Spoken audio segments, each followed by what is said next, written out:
Hello dear 10 ICSE students, now we will be discussing questions on transpiration, chapter 4. So let's start the MCQs.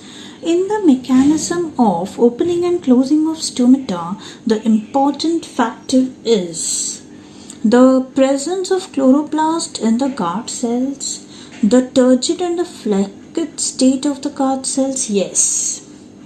Sales कितना turgid है कितना flaccid है वो decide करेगा opening and closing of the stomata पे. ठीक है, protein content से कोई मैटर नहीं है, स्टार्च कंटेंट से कोई मैटर नहीं है. Stomata open during the day and close at night because photosynthesis occurs during daytime only. Yes, correct. In hot summer days, plant cooling is due to transpiration. Everyone knows that. And what is transpiration, children? Loss of water vapors from the leaves. Right. If the rate of transpiration becomes more than the rate of photosynthesis, very good question, then plants will continue to live but will not be able to store food. ऐसा नहीं होगा. Will be killed instantly. नहीं. Grow more vigorously because more energy will be available. No. Stop growing and gradually die of starvation. Yes.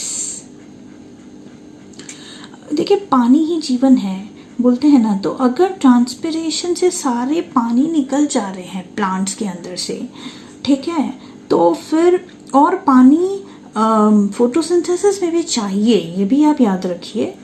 तो plant को बहुत दिक्कत होगी, धीरे धीरे वो फिर क्या होगा, ग्रो नहीं करेगा और फिर ग्रेजुअली इट विल डाई.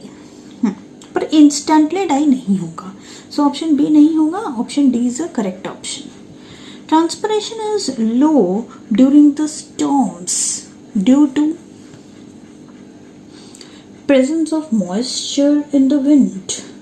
हाँ, अगर ह्यूमिडिटी बहुत ज़्यादा हो जाए तो ट्रांसपिरेशन कम होती है. लो टेम्परेचर नहीं, टेम्परेचर हाई होने से तो जो है ड्यूरिंग स्टॉर्म भी हो रहा है, तो उस समय तो स्टॉर्म के समय में ट्रांसपिरेशन टेम्परेचर पे नहीं, ज़्यादा ह्यूमिडिटी पे डिपेंड करेगी. High velocity of the wind, velocity ज़्यादा होगा तो ट्रांसपिरेशन ज़्यादा होगा, लो नहीं होगा.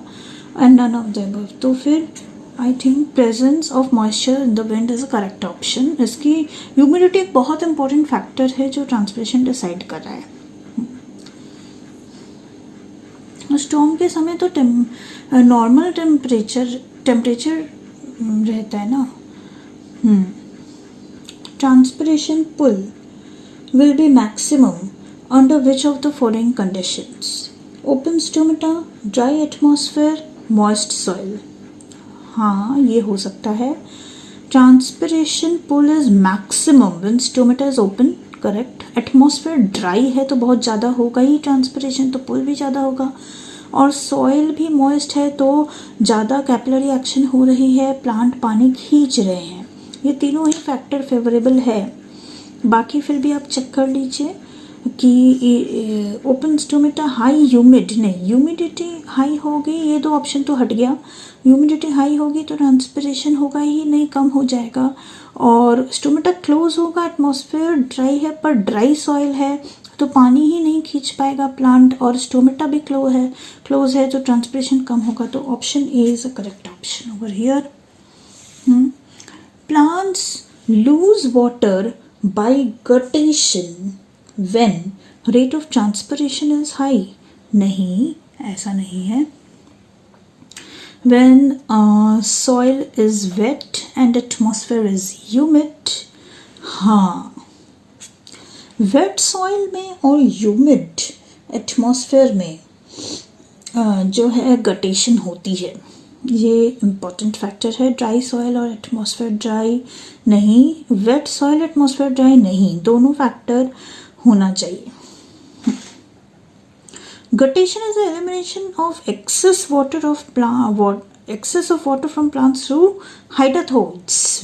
Very important. सो गटेशन जो है that is a loss of water from the surface of the leaf में ये देखिए जो छोटे छोटे पोर्स होते हैं ना, इसको कहते हैं हाइडाथोड्स, और इसी के जरिए जो है वाटर ड्रॉपलेट्स बनकर वाटर निकलता है, that is कटेशन. Okay, so thank you. I hope this video will be useful for you all. Thank you. Keep watching, keep sharing. Bye bye.